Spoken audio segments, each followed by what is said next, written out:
to meet you. You too. Amanda. Hello. I really don't have a question. I just kind of want to hold space and just get feedback. I'm a huge fan. I guess just a night in my space where I married and married to somebody who I married because I think the story I made up is that he was safe because he was unavailable. Mm-hmm. And so I didn't really want the whole stigma of being by myself. I really wanted children, and he just wasn't really aware at the time of my worthiness, and was able to identify a couple of things about this partner that was just so amazing. And so I jumped right in, and every part has been beautiful. But the intimacy is shifting pretty drastically. Like how? Well, he's 16 and a half years older than me. Okay. It's a pretty classic story. It's why I volunteered. It's just through the way that I came here. I know that collectively there's something that's coming forward. So it's those parts of the story that I want to focus on because, hey, why not? I know that this is intended, so. Other questions? Yeah. Okay, so how is the relationship shifting?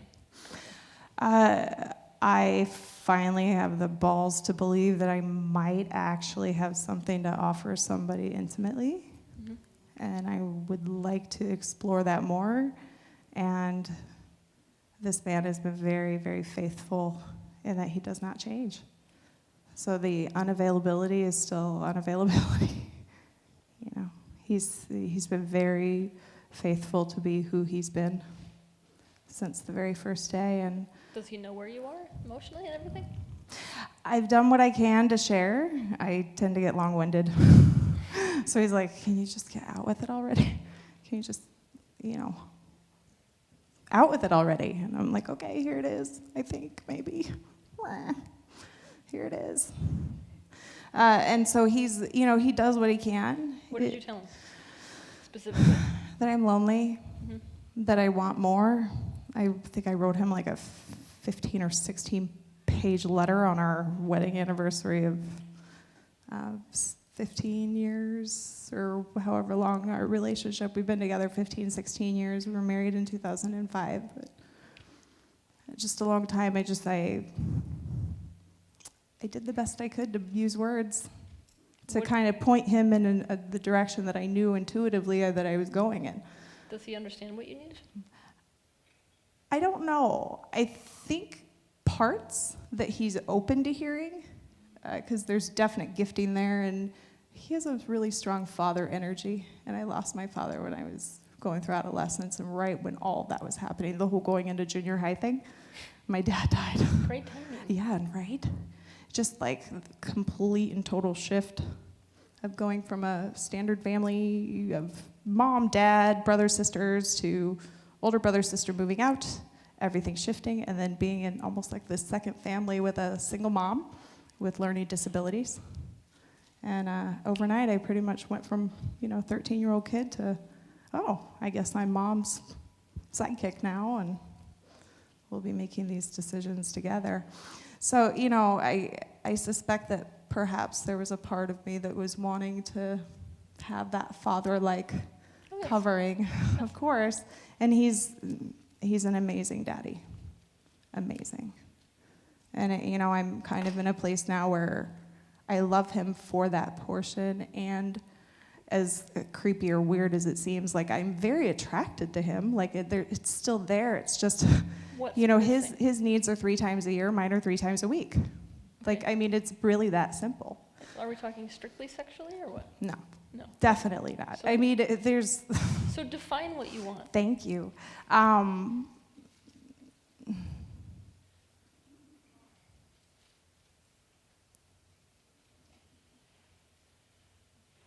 energetic match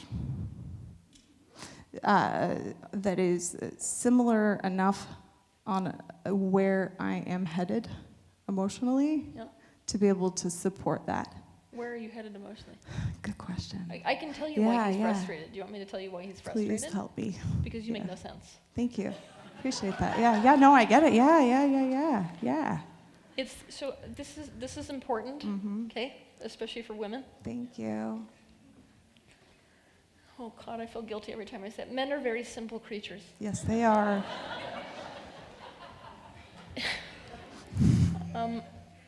What they need is they need to understand something in a concrete way.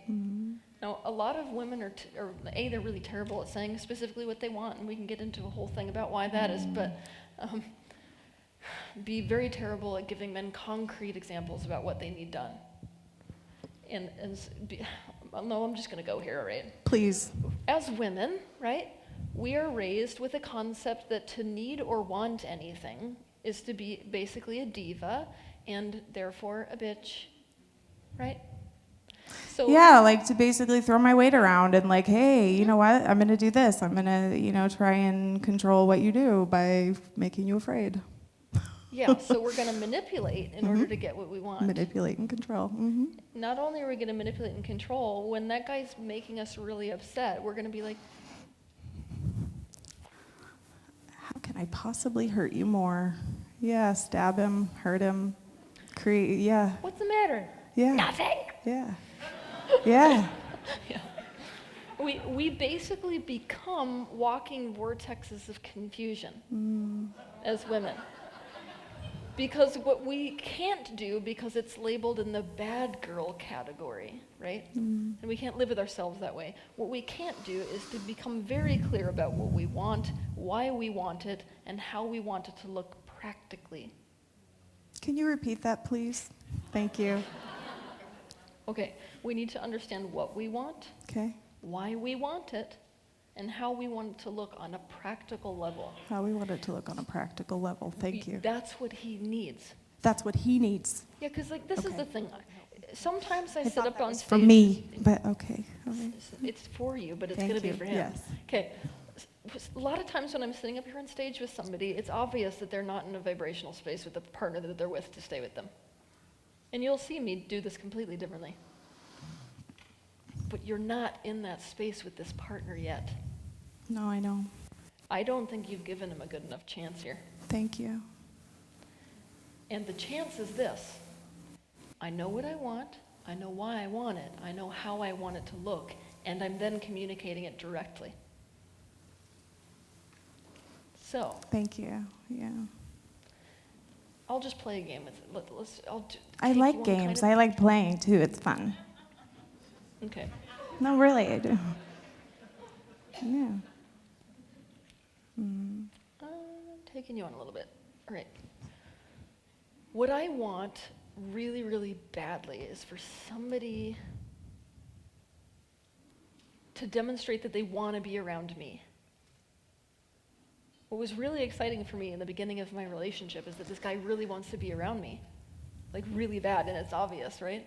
And then as the relationship progressed, it became obvious that it's not really there anymore. Like he's not really wanting to be near me, right? And that is missing for me. And in order for me to be happy in a relationship, I actually need that. So instead of continuing to be upset at the partner that I'm with, saying, it's like you never want to be around me, right? I'm going to express to him, look, what I need to feel in this relationship is that you want to be around me and that I don't have to be the one to tell you to be near me. Those of you a lot of women will understand what I mean here. Like a guy gets out of the chase phase, right? And suddenly you're the one begging him to be around. How'd that happen, right? Yeah. So you're gonna offer him some suggestions. Now, it's not fun to beg a guy to want to put effort into making you feel like he wants to be around you. That sucks, right? Because I'm in that process right now. It really fucking sucks. Yeah, it's awful. Yeah. Because what's the message that you hear all day long? His complaint. Yeah, That's the message I hear all day long. Yep. And I want that to be different because I want to create something different. Okay, so what you're going to have to do is you're going to have to make him aware of how he behaved differently in the beginning of the relationship. Mm-hmm. Mm-hmm. As action steps. Write them down on a list for him. Interesting you mentioned that, because I will tell you that he has not changed much from the beginning of the relationship. Well, that's rare. Oh, Why the hell did you yeah. end up with him if he's so good then? I just really liked being around. I still do. I love being around him. He's so stabilizing and calming and just comforting, even if he's watching Gotham. Like, I like that my TV is always occupied and that he's sitting there, because I'm not alone. And my kids have a really good daddy. And I want more now. And he didn't sign up for this shit. He's like, you didn't want more when we got married, and now you do. Not cool. Well, it happens to the best of us. Yeah. So I guess this is a kind of a first for me. Okay, so first, yeah. let's pretend we're not going back. Make him a list of the kind of behaviors that men have when they really are being proactive about the relationship. Because I know, okay, I'm just going to just be honest with most of you women, okay? If I was to voice the collective complaint of most women in relationships, is that they're sick of leading the relationship. Right? It's like, maybe you're lucky he goes after you, but then the tables turn eventually, and like women are the ones who take control of, I will make this relationship good. They're the ones initiating the spiritual growth. They're the ones initiating the closeness. They're the ones initiating the holidays. They're the ones initiating, X, Y, and Z. That's exactly what I do. That's what you're sick of. I am so damn sick of that. Exactly. I am so sick of wearing the fucking pants. Yeah. I want to wear a pretty flowy dress. Yeah. Figuratively. Well, and literally, of course, but like, yes. So that's the thing, though. Like, we have to, from this position, we have to tell men directly, like we're kind of doing right now, right? This is what doesn't work for me anymore. Mm-hmm. We're okay with initiating some, but like, let's just be honest. With male energy is the forward-moving energy. Mm-hmm. The reason that men don't actually take that initiative role is because of how unhealthy masculinity is in the world today. Mm. And I'm sorry to tell you, but it's women that did that. Yeah, I could see that. Absolutely. Mm-hmm. Yeah, by us trying to stay safe from men, we took the men out of men, and now we're frustrated because they don't take any initiative. Mm-hmm. Yeah. And now we're missing that divine masculine, and it's like, where is it? Exactly. Well, you chased it away. Yeah. Initiation is a male right. Like, this is very important for anybody who's male in the audience. Initiation is a male right, okay? And you cannot be in a state of health without having initiative. So it actually should be the male that is leading these processes. So a woman says, I'm miserably unhappy in this relationship. Male is the one who takes the action then and says, I'm going to do something about this. I don't care what it is. The movement, that's male, okay? And what is that transition look like? Because in my, not unique, but in my particular content, that is the way I see it is in reverse, where I've been doing all that. I've been wearing the pants. I've been doing all of this. I've been kind of... So I'm going to tell you. Yeah. Men are going to have to learn this over from scratch. We're going to have to lay out some of the steps that they need to take. Okay. And tell them, you need to take these steps. And when I have and they're not taken, This is the thing. Mm-hmm. You can't make a guy do anything. No. But what you can do is be very, very clear about what steps you want him to take. Does that make sense? So like, let's say that one of my major issues is that I really, really want a guy to act like he wants me, right? So I'm going to say, okay, once a week or once a month, you decide. I need you to ask me out on a date. And not because you have to, because you want to, because you fucking know that I will know the difference. Yeah, for sure. Right? For sure. Yeah. Now, if you say a direct, this is the thing, in a relationship, if you say a direct need like that, If he has an issue with it, he gets to bring it up and tell you why, and the conversation needs to be about that, right? But if you put it forward, the guy says okay and does nothing. Yes. That's exactly what's been happening the last 16 years. I can promise you it's not, because you couldn't even articulate to me what you wanted to do. It's true. So what I'm yeah. telling you today is the unfortunate truth, is that you have not been specific enough that this man understands what the hell it is that you want from him. If you are specific enough and he still does nothing, that is not a maintainable relationship. Agreed. So going through a process of clearing up any confusion by really getting concise and specific, and being clear within myself as About to what it is that I'm needing specifically from him. Thank you. And then just if even after specifically communicating that, there's a period of time where that's not followed through with, you stay on your course the entire time, because I think you stay on your course and you escalate. It's got to be an escalation path to breaking up, basically. The escalation path from there is, okay, you have done nothing. Now we need a fucking therapist. Because the reality is like, unless you're brave enough to have this conversation with me in a real and direct way, where we can get down to whether or not we even want to be in the same the 37 relationship. therapists have already happened. Yes. Oh, really? I don't know if it's that many exactly, but I threw a number out there just for fun. And what happened there? It's a shit ton. What happened there? I'm actually curious about this. Yeah. Things get better when there's scaffolding or like support around the marriage, the relationship. Staying with that, there is not a single relationship, regardless of how bad or good it's doing, that shouldn't be having support that way.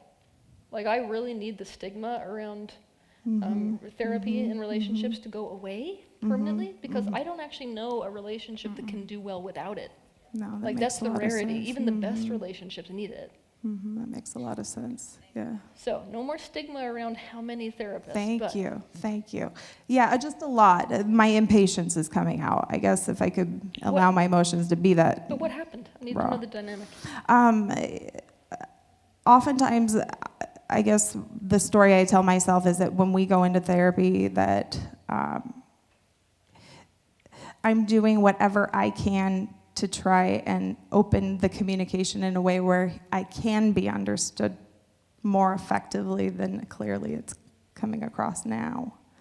And so I attempt to try and give him the stage to let him kind of talk that out with the therapist.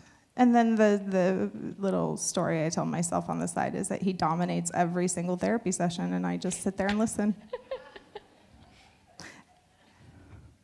Yeah. It's you that needs to be concise. I know. And I'm on.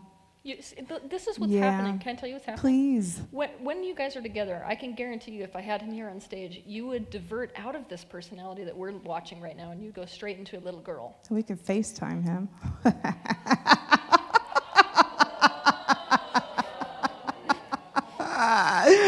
You'd probably see it shift immediately. Yeah. Well, it's typical. I mean, people, the average person, like, let's say, and this is worse, when you're in spiritual groups like this, it's much worse.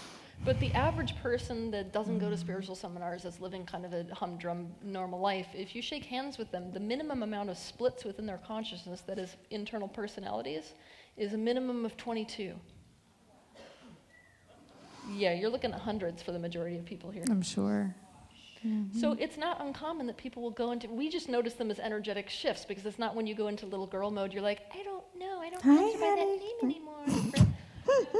Because it's not as definitive as this, we don't call it what it is, which is a whole other personality. Subpersonalities. So and a real good therapist is going to understand that what they're dealing with a lot in therapy is actually a subpersonality. So that's not the reality of what you're dealing with somebody in a relationship, right? At home, they're not that person. But if I get him near you, you're going to revert into this little child aspect, basically, and nobody can make sense of a 4-year-old child.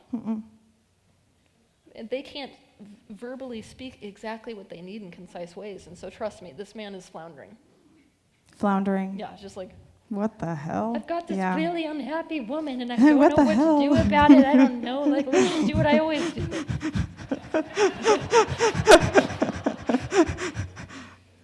Yeah. Do you feel capable of really having that? I mean, it should be you with your own therapist, if it's not just you, figuring out exactly what you want and why, and then making it into concrete steps for him. I will take those steps. Okay. I haven't had direction that's been that clear yet, because I guess I assumed that he had the information. I know. And not only even if I said it, I mean, if he's not even available to hear it, then it has to be repeated anyway. Mm-hmm.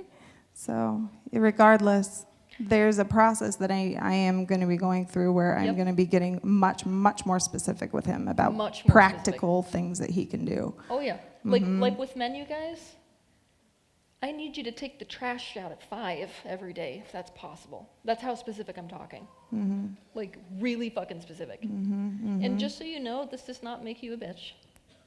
Guys actually want that. Mm-hmm. When they're not in their little boy, when they're in their little boy mode, that gets kind of hairy. But the majority of men are like praying on their knees at this point for a woman who is clear enough to say what the hell she wants, right? Mm-hmm. So know that. Thank you. And any of the pushback from that is probably just a breakdown of the relationship, which will probably get, I would imagine, better as I'm taking those steps. Yes. Mm-hmm. Mm-hmm. So perhaps start with stuff that is easier. Well, let him push back. But this is the thing. Let him push back. That's better than you saying you want something and him just passive-aggressively not doing it. That's horrible. Okay, that's the pattern. So could you repeat the solution again one more time? I missed that. Okay, so that specifically needs to be said too. Okay. Our pattern is usually, well, you don't get to say that yet because you Okay. haven't been concise enough. But You're recording this, right? Because I'm not Yes, I going to am. remember. Thank you. Okay, go Let's ahead. say that you tell him, I need you to ask me on a date, but because you really want to be near me, right? I don't believe he does. Well, this is the thing. Yeah. I need you to do that. Can you do that? Can I No, if he says, yeah, sure, I can do that, and then passive-aggressively doesn't do it, then the issue is not about that. It's about, do you actually want to be around me? This is how you flush the actual issues up in your relationship. Like the real issues, not the fake issues that we all argue about, is the pushback on very serious requests. Interesting. But that's the thing that doesn't get brought into therapy. No. I can literally tell you this personally as somebody who does tons of relationship work with people. They never come in with the actual issue. It's always stuff like, well, it's just something's missing. He's so messy. Maybe, yeah. Bullshit. I know. What's real is, I feel like my fucking husband doesn't even want to be around me. That's the truth.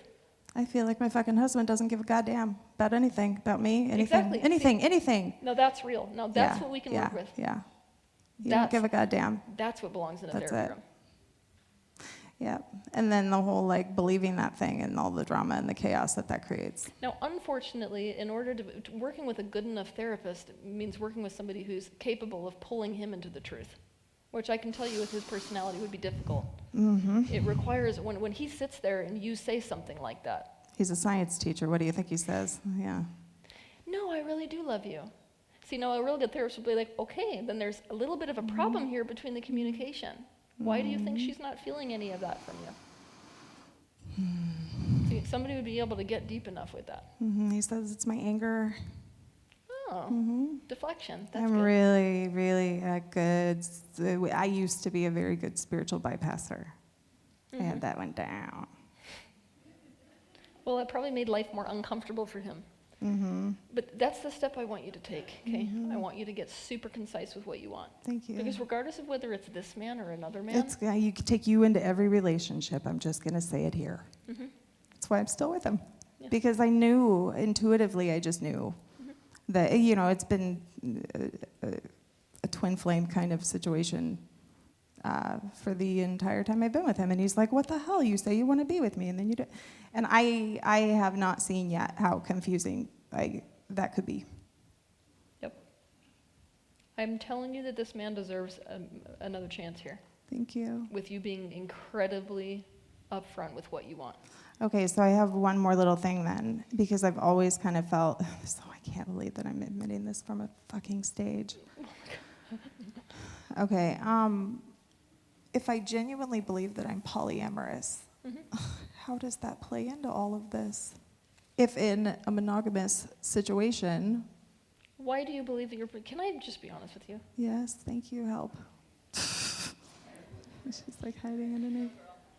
The only people that I have shaken hands with in this lifetime, and believe me, in my line of work, it is plenty of polygamous, or polygamous and polyamorous.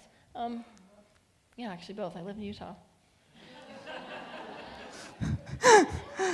Oh. The only people who I have shaken hands with that say they're polyamorous are people who are deeply unsatisfied in their relationship that's monogamous.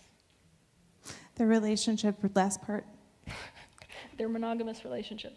Nobody falls in love with somebody and in that phase says, you know what, I need something more than this. Okay, so you're saying that if you fell in love with somebody who was monogamous, you're probably monogamous.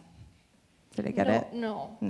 I'm saying that let's just pretend that thousands of years off into the future, human beings are in a place where they're so integrated that the relationship takes on a polyamorous form, right? Okay, yeah. Do we understand all of this? Oh, crap, you guys. Sorry, Teal. I have to have a conversation. I tried. Oh, God, sometimes I just want to dig a hole for myself. Okay. Oh, I'm glad I'm not the only one. Yeah. Okay, how many do I need?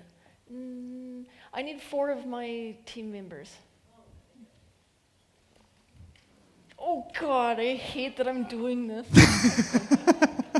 I need 4 volunteers as fast as you guys can get up here again. Oh, dear sweet Jesus. I have a Christmas wreath. Okay, I can say that this time of year.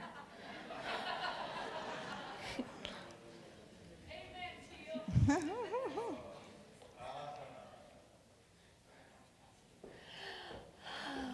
God. Okay. You guys ready for me to teach you about attraction? Mm-hmm. I'm going to tell you why I'm nervous. It's at this point in the show that I tell you that I'm about to ruin relationships for you permanently. Okay, you. Okay, so this is the person. So we understand that with fragmentation, you're just looking at one person, okay? It's a lot more people inside, but we're looking at one body. Now, yet again, these are the fragments within him, okay? Actually, you're not. You go over there for a minute. This is another person. Okay. All right, so let me decide which one I want to do. Okay, so let's say in this one's childhood, right? Anger was not okay. Anger meant that you would be met with a fist, or by shaming, or by isolation, XYZ, right? But he still has anger in him, agreed? Mm-hmm. All people do. I want you to become comfortable with the concept that when you're born, you actually have everything within you. So any kind of polarization suggests that there's a split. If I say, I'm such a funny person, I have a split with a very serious person. Any of you who know comedians know this. They're some of the most miserable people on planet Earth. They've identified fully with this funny part, and over there is a super depressed, anxious, suicidal, usually part of them that was not okay growing up, okay? So this one, anger was not okay. So he suppresses, denies, rejects, and disowns the part of him that is angry, okay? That's the suppressed part over here. Now, what does he have to identify with? I'm a peacemaker. I never let my anger get out of control. I love people. You're going to stand here. Okay, so this is the one you're identified with. Now, you guys looking at this person, you may be able to feel that there's some anger in this person, but trust me, he's unaware of it. So what you're going to see is such a sweet person. Now, the Deep South, this is one of my favorite splits to do because this is every Christian woman. Oh, bless your heart. Like, fucking scary. Like, really scary. Because they're like, oh my God, I love everything. And it's like, wee, wee. Yeah. So,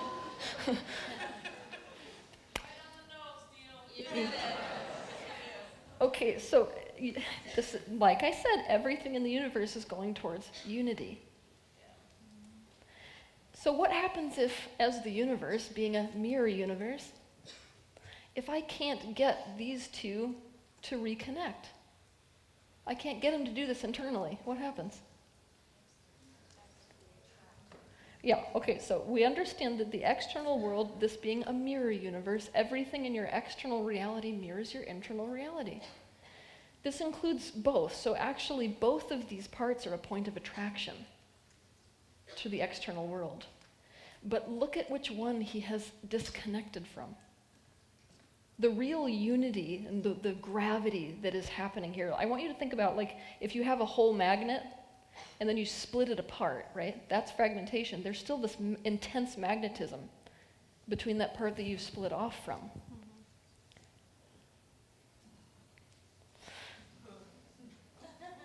Where's the strongest magnetism?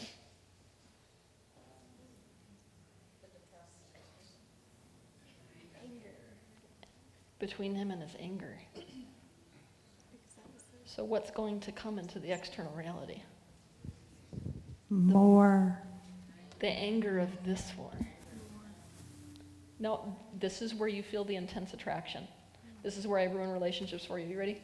If you get into a situation where you feel an intense, uncompromisable type of attraction for someone, it's because they mirror your most suppressed parts. Your most depressed parts. Suppressed. Suppressed, thank you. Emotional, you know. Freudian slip.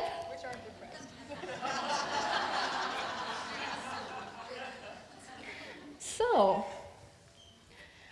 this man feels uncontrollably attracted to this one who's actually just an external mirror of that one. This is your relationships. I've literally just told you why attraction happens. And this dynamic is why the universe and therapists disagree. I'm playing the universe over here. Universe says, come on, fucking go for it. In fact, I'm going to make it impossible not to go for it. You know you want it.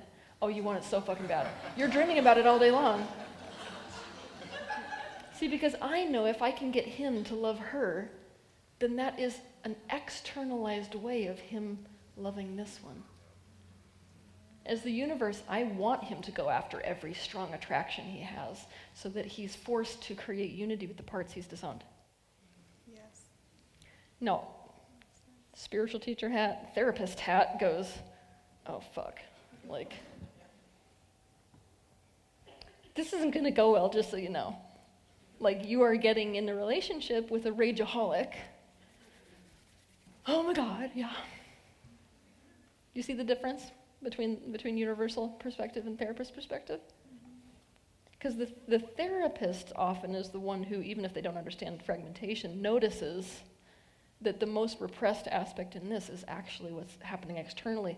And this is why it turns horribly painful. Because you are going to react to the part that mirrors the one you rejected in the same way that you reacted to that rejected part to begin with. Do you think that when he gets into he's not okay with this, otherwise he'd be unified with it. Do you think when this walks into his life, he's going to be fine with it? That's going to be a painful relationship pretty fucking fast. Which is why the limerence phase is so awesome, and then it ends, and then life sucks, right? So let's take a look at how this looks.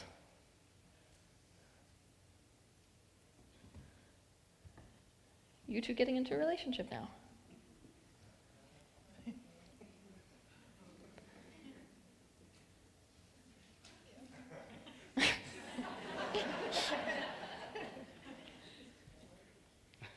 Yeah, see, this is exactly what's happening. So she's externally playing the part of this one that is hiding, okay? And by being in a relationship with this one, you're forced to integrate this. Mm-hmm. But you don't want to, do you? What happens when this one gets angry? What happens when you have to face your own anger? You get scared. Yeah. And then that's her suppressed part. Yeah, exactly. Which triggers your whole child. Hello? Can you hear me? This one's on. You get scared.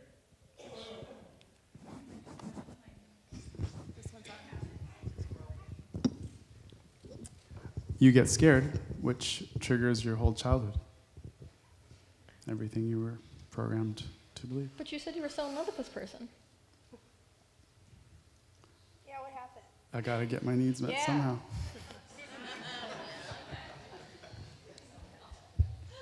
How do you feel towards this one? Well, now I feel abandoned. Now I'm like, I thought we were in this. And now you're rejecting me. But he said your anger's a problem. Yeah, it causes me to be scared. Well, that's just confusing to me. I mean, to me too. I've always been this way. I don't know why you're turning on me now. I'm turning on you because I don't want to go through the discomfort. Of having someone mad at you all day long? Yeah. Are you angry too? What's that? Are you angry at this one? Of course. Why aren't you showing it? It's interesting. Yes, I'm very angry. Because when that trigger comes up, I play the DVD of become the nice guy and try to live life that way. So the universe will put you in a pinch through relationships. The pinch is either he learns to become okay with anger externally, or he breaks up. He says, nope, anger's not okay for me. Now guess what happens to this one when that happens? It gets even bigger. Yeah, I feel like consuming everything.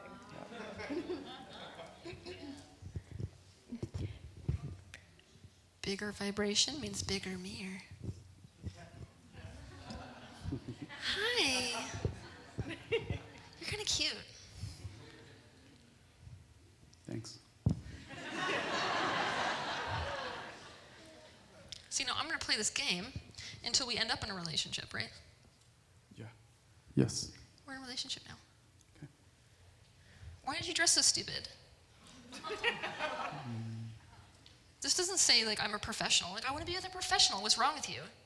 God, nobody fucking loves me. I hate everyone. I just hate you. I just fucking hate you. You see, now the mirror gets bigger. You see why your relationships get worse and worse? Yeah. Now, this is the painful part. You ready? In this universe, because of this law of mirroring. I think. What? Oh.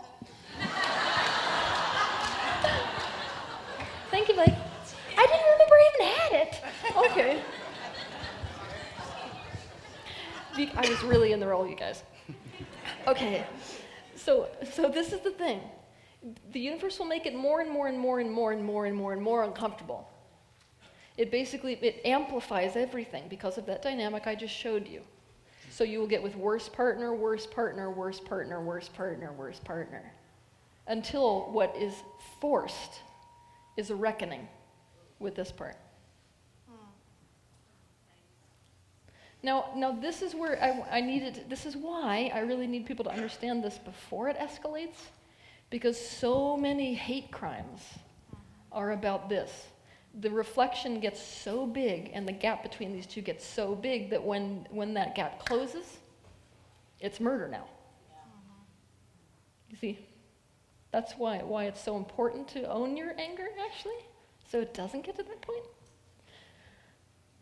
So, the way to get around this, and this is why I'm saying that the human race we're not ready for it, thousands of years in the future, will be progressing towards polyamory, is because when we get into a relationship as two whole beings, you're not even going to feel that magnetism. You know, that terrified, like my heart is beating out of my chest, I need to be with this person, almost addictive magnetism is not going to be a part of the way that we live life. Neither will I need this thing to be part of me to complete me. Instead, it's going to be as whole beings, meaning this person is all of them are together, right? It's a unified being coming into a relationship with another unified being. It's basically this dance with each other. And now when I go to this one, it's a dance with this one. And I haven't left you behind doing that. See, so that's the future. But most of us, all of us, really, honestly, are not really ready for that. Because what's been happening in our monogamous relationships is that we're trying to get away from our parts. And the reason that monogamy is so incredibly important for our culture right now as a species is because the partnership and the commitment to the partnership is what makes it so that instead of jumping away from our internal parts, we have to face and integrate them. That's why monogamy, okay? Not that I have judgment for those of you who have chosen other lifestyles. But if you want to speed this up, that is, make it so that your relationships aren't so tormenting, it's about finding these parts in you. So it's about the person who doesn't feel like they have any anger but continues to get into relationships with super angry people. I'm going to find the part in me that's mad as hell. If I keep finding people that abandon me, I got to find the part of me that abandons people and myself. That's where the focus needs to be. And by now, as adults sitting in these chairs, you should have more than enough mirroring to know what those patterns look like. Thank you.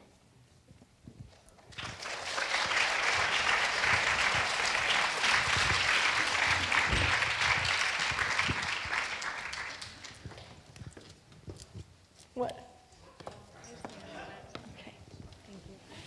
Thank you.